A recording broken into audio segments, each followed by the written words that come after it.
Good evening. Amen. So salamat po. Thank you, Grace Baptist Church, for giving me the privilege again to stand behind your pulpit. Salamat kay Pastor Rudy. Pastor Rudy, alam ko nandiyan ka lang. Kasi pinakita niya sometimes, nakikita niya kahit nasa cellphone lang. Tingnan niyo yun, may nagkwekwentuhan. Tingnan mo to, may mga Anyway, salamat sa Panginoon sa pagkakaloob sa atin ng privilege para sa pagkakataong ito ay makapaghayag ng salita ng Diyos. So handa na po ba kayo?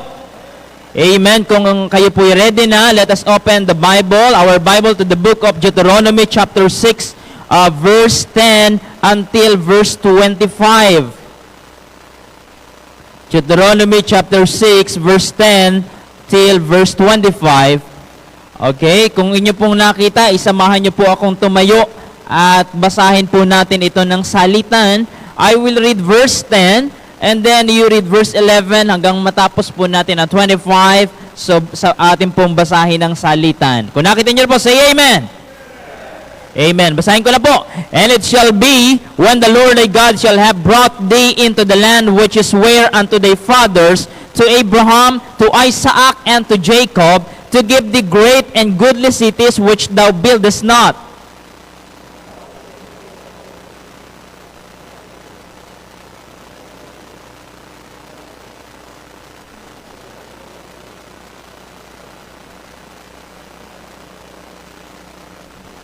Verse 12, then beware, lest thou forget the Lord, which brought thee forth out of the land of Egypt from the house of bondage.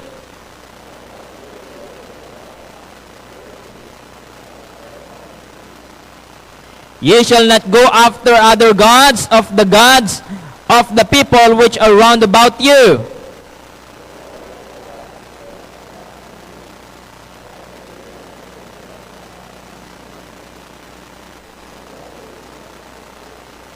Verse 16, ye shall not tempt the Lord your God as ye tempted him in Massa.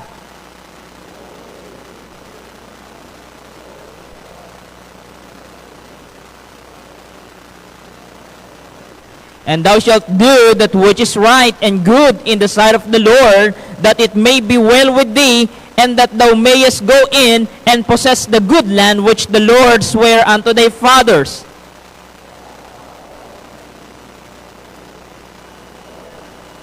And when thy son asketh thee in time to come, saying, what mean the testimonies and the statutes and the judgments which the Lord our God hath commanded you?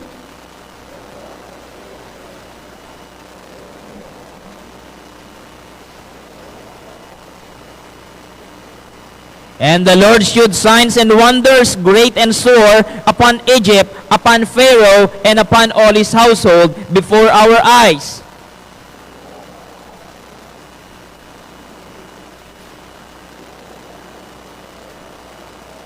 And the Lord commanded us to do all these statutes, to fear the Lord our God, for our good always, that he might preserve us alive as it is at this day.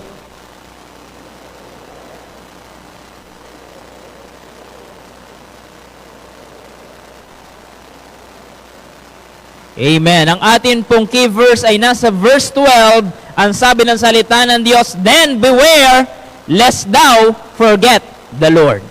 Tayo po muna yung manalangin. Father in heaven, Lord God, tonight, we are so thankful sa mga salita po ninyo na aming nabasa at mapapag-aralan sa hapong ito. Humihiling kami sa inyo pong pagpapala. Ang inyo pong lingkod, O Diyos, ay itago po ninyo sa inyong likuran. Ikaw, Panginoon, ang manguna sa inyong abang lingkod, Panginoon, sa kapangyarihan ng banal na Espiritu. Bubuksan ang aming pong puso at ngayon, Panginoon, ay mangungusap po kayo sa pamamagitan ng inyong pong mensahe. O Diyos, muli, kami po'y lumalapit sa kapangyarihan po ninyo. Ikaw ang mabigyan ng parangal at maitaas sa pagkakataong ito sa pangalan po ng aming Panginoong Jesucristo.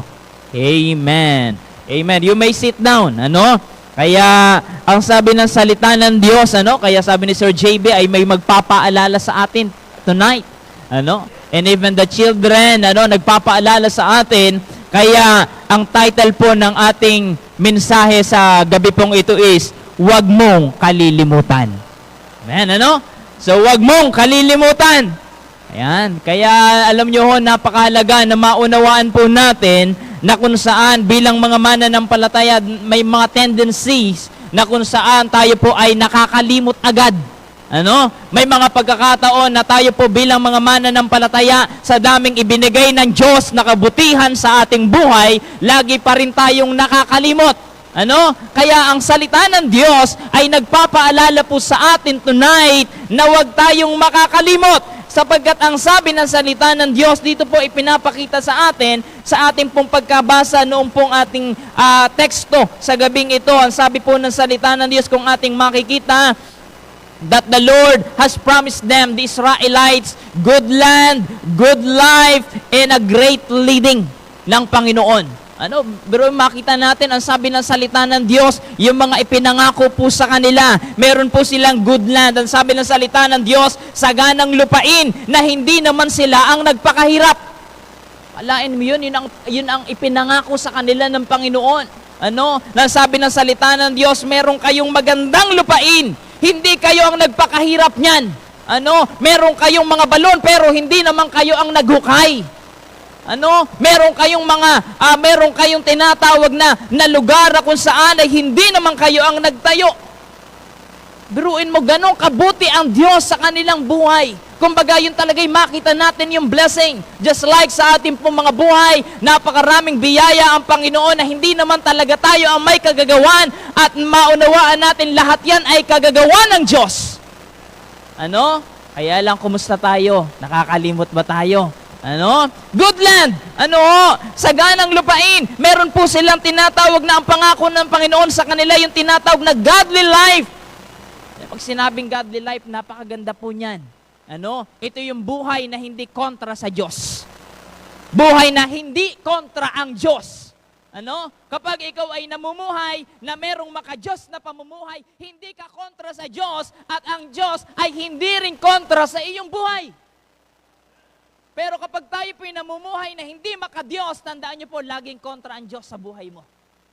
Ano? Kapag ang pamumuhay natin is ungodly, lagi po nating tatandaan kahit kailan hindi natin makakasama ang Panginoon sa buhay natin yan. Ano? Ang buhay na hindi maka-Diyos ay buhay na kung saan kontra ang Diyos. At napakahirap mamuhay na kung saan ang kakontra mo ay ang Diyos. Alright? So, ayun ang pangako sa kanila ng Panginoon na kayo'y sasamahan ko na magkakaroon kayo ng godly life. At naandun din po yung tinatawag na great leading ng Diyos. And try to imagine, bago pa lamang sila pumunta at habang sila'y papunta doon sa lupang pangako, pinangungunahan sila ng haliging ulap. Pinangungunahan sila ng haliging apoy. At makita natin ang Panginoon ay laging nakasubaybay sa kanila.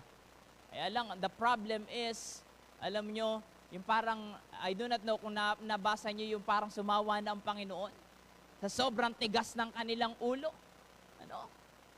Na sa kabila ng lahat, ipinoprovide ng Panginoon sa kanila, sa kabila ng paglilid ng Panginoon sa kanila, lahagi na lang silang nagrireklamo. Kaya si Moses ay laging nagpapaalala sa kanila sa lahat ng kabutihan na ginawa ng Diyos sa kanilang buhay. Kaya yung ating pong binasa, ang sabi ng salita ng Diyos, ipinapaunawa dito yung mga bagay na kanila pong dinanas at mga pangako ng Diyos sa kanila pong mga buhay. Upang sa ganon, hindi nila makalimutan. Kaya ano sabi po ng verse 12? Then beware, mag-ingat kayo, lest thou forget the Lord. Ano? Mag-ingat tayo kasi baka sa buhay natin, sa sobrang abala natin, sa maraming bagay, nakakalimutan na natin ang Diyos. Ano ho? Baka may mga times na tayo po ay panay reklamo na sa Panginoon. Kaya sabi ng Panginoon kay Moses, Moses, sige, kayo na lang ang tumuloy. Hindi na ako sasama. Pero kayo mag-alala, pinauna ko ng anghel. Ano? At nandoon na siya, pumunta na kayo, lumaban na kayo doon. Pero sabi ni Moses, sabi ni Moses, Lord, ayaw namin. Anong gagawin namin doon kung hindi ka namin kasama? Anong kaibahan? Ano? Oo nga naman. Kaya sabi ko, may mensahe tayo dyan, yung pinamagatan nating basta't kasama kita. Yan. Si Robin Padilla at sino ba yun? Di ko na, si Ma'am Alma, ay si Sir JB at tayo na siya. But anyway, ano sinasabi ng salita ng Diyos? Napakaganda na ang nangunguna sa atin ay walang iba kundi ang Panginoon. Ano ho? Dahil pag hindi ang Diyos ang nanguna sa atin, ay sinong mangunguna sa atin? Kaya tayo po'y sumusunod lamang doon sa tinatawag na pangunguna ng Panginoon sa ating pong buhay. Dahil kung hindi po tayo susunod, lumalabas na po tayo na tayo po yung mga rebelde. Ano? Kapag hindi tayo marunong sumunod, tayo po ay rebelde. At ang mga rebelde, kinakain ng lupa. Di ba? At tatandaan yun, mga nilamon ng lupa, yung mga nagrebelde kay Moses. Di ba? Nilunok sila ng lupa.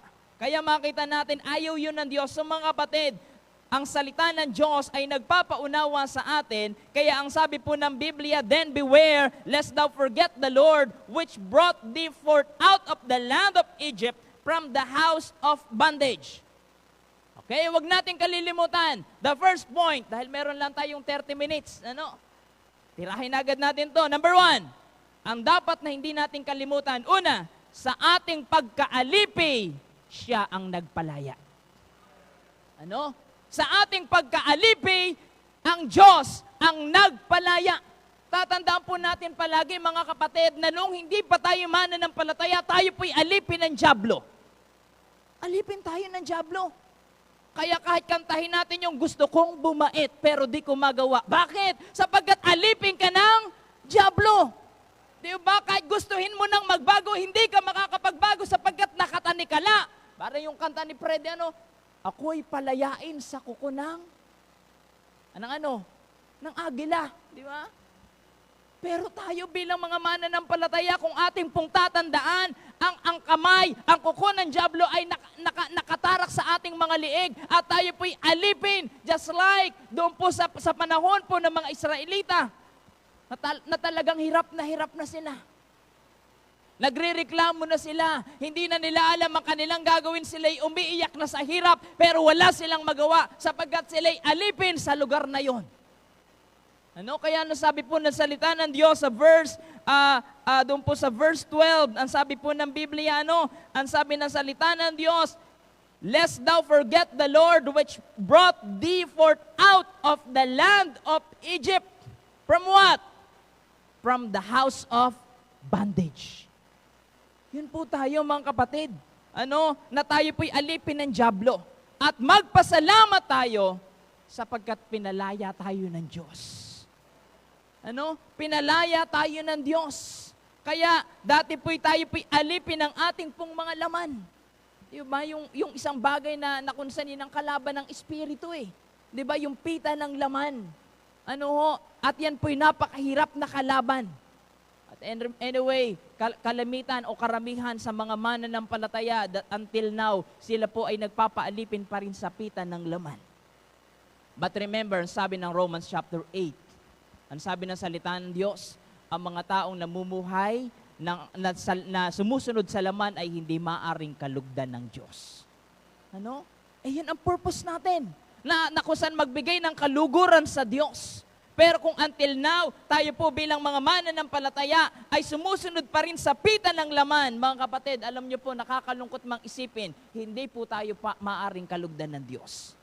Pero salamat sa Panginoon. Why? Sapagkat He sets us free. Diba? Pinalaya tayo ng Diyos. Biruin mo na tayo po'y bulag tayo dati sa katotohanan. Hindi natin alam, binulag tayo ng Diyos ng sanlibutan ito. Kaya yung mga bagay na kung saan ay dapat nating maunawaan, hindi natin maunawaan. Biruin mo, kung tayo, siguro at marahil kayo po'y na-experience nyo sa soul winning. Sa mga Bible studies natin, sa mga kaibigan at mga kamag-anak nating unbelievers, na kahit anong paliwanag natin, bakit hindi nila maunawaan? Na kahit anong sabihin natin na kung saan yung bagay na yan ay masama, pero hindi nila maunawaan. Kahit anong i-post mo sa Facebook, hindi nila maunawaan at hindi nila tatanggapin. Ano sineselebrate natin ngayon? Happy Pride Month. So yung nila yan, pero meron na silang Pride Month. Kalain mo yun. Pero alam niyo po, isang bagay, ngayon Independence Day daw, araw ng ng kalayaan. Pero alam niyo po, tayo sa ating buhay, nagkamit tayo ng kalayaan nung tayo po'y palayain ni Kristo. Diba? Palayain po tayo ni Kristo. Na kung saan bilang mga mananampalataya, ang sabi ng salita ng Diyos, we were condemned to hell, but because of the grace of God, because of the Lord Jesus Christ, napalaya po tayo. Sa ating pagkaalipin. Anyway, ang isang tao talagang papunta yan sa dagat-dagatang apoy. Mabuti na lamang at salamat sa biyaya ng Diyos na iniligtas tayo. Sino ba tayo para iligtas ng Diyos? Pero nagpapasalamat tayo sapagkat tayo pinili ng Diyos para iligtas. Alright? Di ba wala naman, sino ba tayo?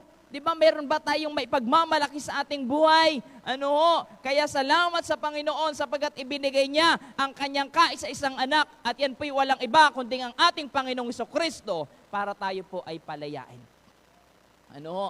Anyway, kapag ikaw po ay nasadlak sa isang bagay, gaya ng bisyo, alam niyo po, napakahirap lumaya dyan. Napakahirap lumaya dyan. The only key, ang tanging answer lamang para makalaya tayo doon sa tinatawag na pagkaalipin ay walang iba kundi ang ating Panginoong Jesucristo. Pero wag nating kalilimutan yon. Wag nating kalilimutan. Okay? Number 2, sa ating pagsubok, siya ang nagtawid. Verse 22, ang sabi ng salita ng Diyos, and the Lord showed signs and wonders, great and sore, upon Egypt, upon Pharaoh, and upon all his household, before our eyes. Kaya ang sabi ng salita ng Diyos, ito ang sasabihin nyo sa inyong mga anak, kung paano kayo pinalaya ng Diyos, kung paano kayo itinawid ng Diyos sa ating mga pagsubok. Kaya how many times in our lives na tayo po ay tinawid na ng Panginoon sa napakaraming pagsubok? O baka naman nakakaalala lang tayo sa oras ng pagsubok. Pero kapag natapos na yung pagsubok, nalilimutan na agad natin ang Panginoon. Diba? So hindi dapat ganon na kung saan bilang mga mananampalataya, lagi nating aalalahanin sapagkat ang dyablo ay laging gustong tanggalin sa atin yung tinatawag na kaisipan na tayo po ay magpasalamat sa Diyos at i-appreciate natin yung ginawa ng Diyos sa ating pong kanya-kanyang buhay. Sa lahat ng pagsubok natin, ang Diyos ang nagtawid. Sa ating mga karamdaman, ilang beses na tayo nagkasakit pero ilang beses na rin tayong pinagaling ng Diyos. Di ba? Ilang beses tayong walang-wala, pero ipinagkaloob ng Diyos ang lahat ng bagay. Yung mga pamilyang inayos ng Diyos, yung mga ugaling itinama ng Diyos, yung mga problemang akala natin wala ng solusyon, pero tinulungan ka pa rin ng Diyos. At itinawid niya tayo. All you have to do is, alalahanin natin yung mga bagay na yon. Alalahanin natin kung paano tayo tinulungan ng Diyos. Kung paano tayo itinawid ng Diyos sa napakaraming bagay. Dahil pag hindi natin ma-appreciate yon, alam niyo, mangyayari lang sa isang tao pagka walang appreciation sa ginawa ng Diyos sa kanyang buhay. Ito yung mga Kristiyanong pabanjing-banjing sa buhay. Yung hindi niya na-appreciate yung ginawa ni Kristo sa kanyang buhay. Sa term ng tao is parang wala kayong utang na loob. Term yun ng tao. Pero tayo bilang mga mananampalataya, kinakailangan na aalalahanin po natin yung ganitong mga bagay. Kinakailangan dumating tayo sa point sa buhay natin. And then tonight, isipin ninyo yung mga pinagdaanan ninyo sa inyong buhay. Isipin natin yung mga pinagdaanan natin sa ating mga buhay na kung hindi ka sinamahan ng Diyos, nasaan ka na? Na kung hindi tayo sinamahan ng Diyos, kung hindi tayo itinawid ng Diyos, nasaan na tayo? At yun po yung nangyari sa Israelites. Kung hindi sila itinawid ng Panginoon, kung hindi sila iniligtas doon sa Egypt, nasaan na kaya sila? Kaya lang ang problema, biruin mo sa kanila, iniligtas na sila ng Panginoon at nung sila'y naglalakbay na papunta sa lupang pangako, ang dami nilang reklamo kay Moises. Moses, wala bang pagkain? Diba, nung binigyan ng mana, bakit ganito lang? Biruin mo, wala bang karne? Ang Panginoon nagpadala ng pugo. Diba? Ang dami nilang reklamo sa Diyos. Na parang gusto nilang bumalik lagi sa Egypt. Bakit ganun? Walang sibuyas, walang mga pampalasa. Kasi gusto yata nila mag-adobo. But anyway, alam niyo po, ang sinasabi ng salita ng Diyos, may maireklamo lang sila sa Panginoon. Nalimutan na nila lahat ng kabutihan na ginawa ng Diyos sa kanila pong mga buhay. And we can see, mga kapatid, maraming mga istorya sa Bible na kung hindi sila tinulungan ng Diyos, wala na silang kapag-apag-asa. Remember the blind man? Na kung paano siya po ay bulag na talaga, pero wala na siyang kapag-apag-asa, but he met the Lord Jesus Christ. Diba? At siya'y nakakita.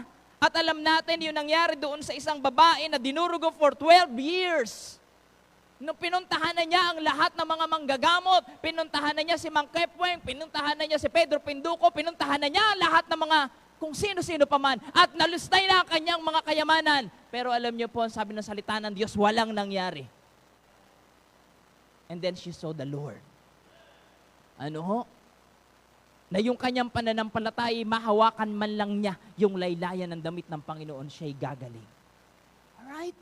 Alam niyo po ba yon na kung saan yung haba ng kanilang mga pinagdaanan sa buhay, pero ang Panginoon lamang ang naging solusyon at itinawid sila ng Diyos sa ganitong mga bagay. Kaya tayo po, kumusta yung ating pag-appreciate? Kumusta yung ating pasasalamat? Kumusta yung ating pag-aalala sa Panginoon? Remember yung si Shadrach, si Meshach, and then Abednego. Na kung paano po sila ay dahil sa kanilang paglilingkod sa Panginoon, sila po ay itatapon sa pugon. Sa amin, hindi. Doon sa pugon ng apoy. Di ba? Pero alam mo, sabi ng hari, sabi niya, hindi mo nyo ba alam na kapag hindi kayo sumunod, pag hindi nyo ginawa yung nais ko, pag hindi kayo lumuhod sa estatwa na aking itinayo, kayo'y mapapahamak. Itatapon kayo doon sa tinatawag na pugon ng apoy. Maililigtas kaya kayo ng Diyos nyo? Pero alam nyo ang ganda ng sagot. Ano sabi nila? Kahit hindi kami iligtas, hindi pa rin kami sasamba sa iyong Diyos-Diyosan. Diba? At kung hindi man, diba? And sometimes sa ating buhay, kapag tayo po'y nanalangin sa Panginoon at parang hindi natin na nakakamtan yung mga kasagutan, ay parang ang bilis nating sisihin ng Diyos. Pero itong mga Hebrew children na ito, at kung hindi man kami iligtas, we will still serve the Lord. Diba? Hindi pa rin namin ipagbabalit ang Panginoon. Sapagkat maliwanag sa kanilang buhay. Na hindi nila kakalimutan na ang Diyos ang tanging paraan para sila'y maitawid sa ganitong mga pagsubok. Kaya mahalaga, mga kapatid, na maunawaan natin na bilang mga mananampalataya, ang sabi po ng salita ng Diyos, beware lest thou forget the Lord. Okay? Number 3. Yan. Number 1. Ano pong number 1 po natin? Number 1, mabilis lang, sa ating pagkaalipi, siya ang nagpalaya. Pangalawa, na sa ating mga pagsubok, siya ang nagtawid. Diba? Siya ang nagtawid sa ating mga pagsubok. And then number 3, ito yung isang bagay na dapat nating maunawaan pa rin. Na sa ating mga pag-aari, siya ang nagkaloob. Sa lahat ng pagmamay-ari po natin, mga kapatid, lahat po yan ay galing sa Diyos. Kaya sabi ng verse 11, and houses full of all good things, which thou fillest not, and wells dig, which thou diggest not, vineyards and olive trees, which thou plantedst not, when thou shalt have eaten and be full. Kaya sabi ng salita ng Diyos, hindi kayo ang nagpakahirap dyan. Yung mga bagay na yan ay, kumbaga, kusang loob kong ibibigay sa inyo. Alam niyo po ang isang bagay na dapat nating maunawaan. Wala tayong pag-aari kung walang ibinigay ang Diyos. And sometimes ito yung nagiging pride po natin. Yung nag-viral sa Facebook, bakit ko i-credit ang Panginoon? Nabasa niyo ba yun? Bakit kinakailangan lagi na lang si Lord? Bakit lagi na lang glory to God? Bakit kinakailangan na lang ganun? Tayo ang nagpakahirap dyan. Nabasa niyo yun? Kaya parang ganun ang gusto niyang sabihin. Bakit kinakailangan siyang pasalamatan? Ako ang nagpakahirap dyan. And sometimes may mga Kristiyanong ganun. Di ba? Kaya ako meron ito dahil sa dugot pawis na ginawa ko. Na sa lahat ng sakripisyo ko, ako ang nagpakahirap dyan. Ako ang nagpakapagod dyan. Pero ang hindi nyo alam, kung wala ang Diyos na ibinigay, wala ka ring matatanggap. Ano ho? Kaya tayo sa ating buhay, mga kapatid, kinakailangan nating ma-realize na kung ano man ang meron tayo sa buhay na ito, walang ibang nagkaloob dyan kundi ang Diyos. Kaya yun ang mensahe na itinuturo sa atin nung teksto na sinasabi ng Panginoon, yung pupuntahan ninyo, hindi kayo nagpakahirap dyan. Pero ibibigay ko sa inyo. Ano? Kaya tayo bilang mga mananampalataya, mga kapatid, ang lahat ng bagay, kung sakali mang meron tayo, lahat po yan ay pahintulot ng Diyos. Ipinahintulot ng Diyos. Dahil kung ang isang bagay kahit sobrang pagsisikap mo, pag hindi ipinahintulot ng Diyos, hindi rin mapupunta sa iyo. Di ba? Ang ganda ng mindset ni David. Ano sabi niya doon sa 1 Chronicles chapter 29, verse 10 to 14. Tingnan nga natin. Yan, ito'y very familiar, nung bago nila itayo yung templo. At ang sabi po ng salita ng Diyos, 1 Chronicles chapter 29, verse 10 to 14. Ito po ang sabi ng salita ng Diyos, "Wherefore, David blessed the Lord before the congregation. And David said, Blessed be thou the Lord God of Israel, our Father forever and ever." Verse 11, "Thine, O Lord, is the greatness, and the power, and the glory, and the victory, and the majesty, for all that is in the heaven and in the earth is thine. Thine is the kingdom, O Lord, and thou art exalted as head above all." Verse 12, "Both riches and honor come of thee, and thou reignest over all. And in thine hand is power and might, and in thine hand it is to make great and to give strength unto all." Diba? Sabi ng salita ng Diyos, verse 13, "Now therefore, our God, we thank thee and praise thy glorious name." Verse 14, "But who am I?" Ngunit sino ako? Anong sabi po ng salita ng Diyos? "And what is my people that we should be able to offer so willingly after this sword? For all things come of thee, and of thine own have we given thee." Diba? Sabi ng salita ng Diyos, ngunit sino ako? Kaya lang naman ako nakakapagbigay, kaya lang naman kami makakapag-offering, kaya lang naman kami makakatulong, kaya lang naman kami makakagawa ng ganitong mga bagay sapagkat ang lahat naman ng bagay ay pagmamay-ari mo, O Diyos. Diba? At kung ano man ang meron kami, lahat din naman ay galing sa iyo. Kaya wala talaga tayong pwedeng ipagmalaki sa Panginoon. Diba? Kaya sabi ni David, ang realization niya, sino ako? Diba? Yung may kantang ganon, sino ako? Anong nga na? "Hiram sa Diyos ang aking buhay." Di ba? Mga sinaunang, si tatay lang yata nakaka-relate. Kami lang medyo may edad na eh. Pero sabi ni ma'am kanina, kala ko estudyante. Kala daw estudyante. But anyway, anong ibig nating sabihin? Ang sinasabi sa atin ng salita ng Diyos, mga kapatid, bilang mga mananampalataya, na anumang pag-aari na meron po tayo, ang Diyos po ang nagkaloob ng lahat ng ito. Kaya wala tayong maipagmamalaki sa Diyos. Kaya kung tayo bilang mga mananampalataya, even ang ating pong buhay, ang ating kalakasan, lahat po yan ay galing sa Diyos. Kaya kung tayo daw po ay hindi makapagsimba dahil busy tayo, parang minsan, parang ang natin, parang ang kapal ng fest natin. Ang kapal ng ating mga mukha sa Panginoon. So hindi dapat ganon. Bilang mga mananampalataya, alam niyo po, bilang mga mananampalataya, kinakailangan na maunawaan natin na yung ating paglilingkod sa Diyos is just a privilege. Lahat ng ating ginagawa para sa Panginoon, pribilehiyo lamang yan. Dahil pwede namang hindi tayo. Hindi pwede namang hindi tayo eh. Pero magpasalamat tayo sapagkat isa ka sa ginagamit ng Diyos at binigyan ng pribilehiyo para makapaglingkod sa Panginoon. Di ho ba? Kaya alam niyo po yung pagkahirang ni kapag na-appreciate natin yung panawagan ng Diyos sa ating buhay, talagang magsusurrender dapat tayo eh. Kinakailangan talaga na tayo po'y susunod sa Kanya. Nakita na, kung nabasa niyo po yung istorya ni Elijah at saka ni Elijah, na kung saan hihirangin na niya bilang kahaliling propeta si Elijah. Anong ginawa niya? Nag-aararo po si Elijah. Pero nung binigyan ng balabal, ikaw na ang kasunod ko ha. Alam niyo ang ginawa niya? Ang ginawa niya? Ang ginawa niya, yung mga pamatok, yung mga ginagamit sa pang-araro, ang ginawa niya doon, sinibak niya yon at ipinanggatong niya. Pinanggatong niya? Para wala na siyang balikan.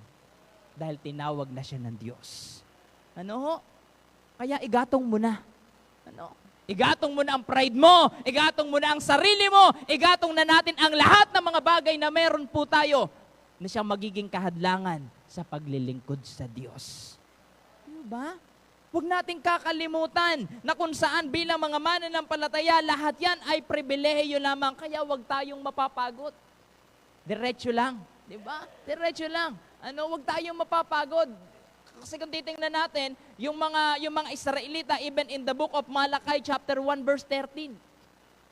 Anong sabi nila? Doon sa kanilang pag-aalay sa Panginoon, nag-aalay na sila, parang wala na sila eh. Yung kanilang pag-aalay sa Diyos, nag-aalay na sila ng bulag, nag-aalay na sila ng pilay, nag-aalay na sila ng mga reject.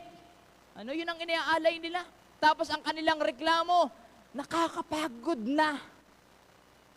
At ano sabi na salita ng Diyos, Tagalog version, at iniismiran na nila ang Diyos.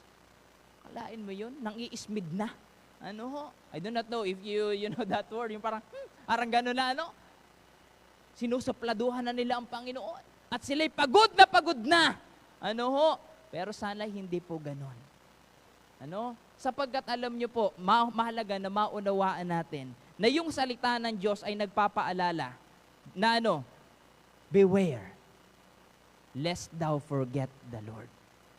Kaya wag tayo makakalimot. Wag nating kalilimutan na ang Diyos ang siyang nagbigay ng lahat ng bagay na meron po tayo. And remember na kung wala ang Diyos, wala rin tayo. Na kung wala ang Diyos, wala rin tayo. Na sa ating pagkaalipi, siya ang nagpalaya. Please lang memorize. Sa ating pagsubok, siya ang nagtawid.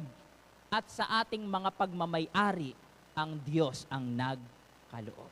At dahil dyan, mga kapatid, kung itong mga bagay na ito ay matatandaan natin sa ating pong mga buhay, alam nyo po, bilang isang mananampalataya at bilang isang anak ng Diyos, na kung ma-appreciate lang natin ang lahat ng blessing, ang lahat ng goodness, ang lahat ng kabutihan ng Diyos sa ating buhay, palagay ko po ito'y napakagandang pundasyon para hindi natin makalimutan ang Panginoon sa ating pong mga buhay. At dahil lagi mong naaalala ang Diyos, laging may nagpupush sa iyo para maglingkod ng maglingkod.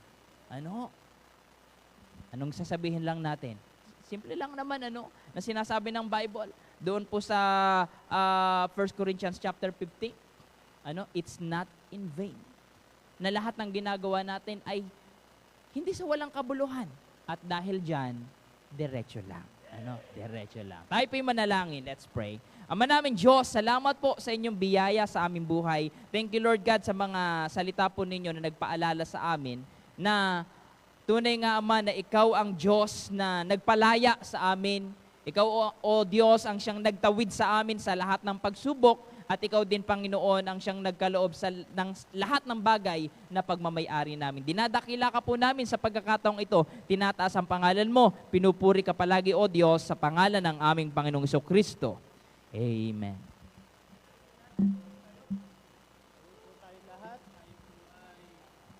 Tayo po ay magpatuloy sa ating panalangin ngayong hapon. At sa bawat isa na nakapakinig ng mensaheng ito at nangilos sa puso mo ang salita ng Diyos. Ngayong hapon, pwede kang lumapit dito sa unahan, pwede kang lumuhod at pwede kang manalangin. Kung sa gabing ito, saan man part ng mensahe, ang Panginoon ay kumilos sa iyong puso, nakapagbigay ito ng paalala sa iyo. Halika kapatid, lapit ka dito sa unahan at ikaw ay manalangin. Minsan tayo ay dumadating sa punto ng ating buhay, pananampalataya, na nakakalimot tayo sa mga bagay na binigay sa atin ng Panginoon. Nakakalimot tayo sa mga bagay na ginawa ng Panginoon para sa atin. Mga bagay, mga dahilan kung bakit meron tayong ganito ngayon, natatamasa natin ng mga ganitong bagay. We tend to forget all those things sapagkat tao tayo, nakakalimot tayo. Pero ngayong hapon sa mensahe na ibinigay sa atin ng Panginoon, ito ay paalala sa atin na huwag natin kalimutan ng Diyos na tumugon sa ating mga panalangin noong mga panahong tayo ay nangangailangan. Huwag natin kalimutan na may Diyos na kumilos sa ating buhay. Huwag natin kalimutan na may Diyos na nagligtas sa atin. Kung wala ang Diyos, alipin pa rin tayo ng kasalanan, ngunit tayo ay pinalaya ng Diyos. Sa mga pagsubok na ating pinagdaanan, kayo personally, kayo nakakaalam ng mga bagay na yan, pero may Diyos na tumulong sa atin at nagtawid sa atin sa mga pagsubok na ito. At sana huwag natin kalimutan na may Diyos na nagkaloob sa atin ng buhay na walang hanggan, kaya tayo ngayon ay naging anak ng Diyos. Mga kapatid, ang ganda ng paalala sa atin ngayong hapon, balikan natin ang Diyos. Huwag natin kalimutan ang kanyang katapatan sa buhay ng bawat isa. Tayo po ay patuloy po tayo sa panalangin.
Tayo po ay manalangin. Panginoon, sa hapong ito, kami po ay nagpapasalamat sa mensahe na inyong binigay. Salamat sa paalala. Panginoon, kami po ay may mga bagay na minsan aming nakakalimutan. Minsan, Panginoon, nalilimutan namin ang aming mga pangako sa iyo. Minsan, Panginoon, nalilimutan namin ang aming mga desires patungkol sa aming buhay spiritual. Minsan, Panginoon, nalilimutan namin ang mga dakilang bagay na inyong ginawa sa aming mga buhay. Nalilimutan namin ang mga pagkakataon na kami po ay inyong itinawid sa mga alanganing sitwasyon. Nalilimutan namin, Panginoon, na kayo po ay kumilos amazingly at sa mga bagay na hindi namin inaasahan, kayo po ang tumugon. Panginoon, patawad kung kami po ay nakakalimot. Patawad, Panginoon, kung nawala po sa aming mga alaala ang mga bagay na inyong ginawa sa amin. Papasalamat po kami sa mensahe na inyong binigay sa gabing ito. Tunay, Panginoon, na inyong katapatan ay ganun na lamang sa aming mga buhay. Help us, Lord, to live faithfully bilang inyong mga anak, at kayo po, Panginoon, na patuloy na magpapala sa buhay po namin. Nawa, Panginoon, ay patuloy namin maalala na lahat ng bagay na aming ginagawa ay pribilehiyo lamang. Kami, Panginoon, ay binigyan nyo lamang ng pagkakataon, at sana, Panginoon, ito ay aming pahalagahan at pagsikapan at gawin ang lahat ng aming makakaya. Salamat sa mensahero na inyong ginamit, Pastor Jason Rogador. Kayo po, Panginoon, patuloy na mag-bless sa kanyang buhay, ang gawain sa Barangay Pugon. Kayo po ang magpapala, ang mga kapatiran doon. Help them, Lord, to be faithful as well. Bless their building construction, Lord. Kayo pong patuloy na magkakaloob ng pangangailangan pinansyal. At salamat sa bawat isang anak nyo na tumugon sa panalangin sa gabing ito. At ito po ang aming panalangin sa pangalan po ng aming Panginoong Hesus. Amen.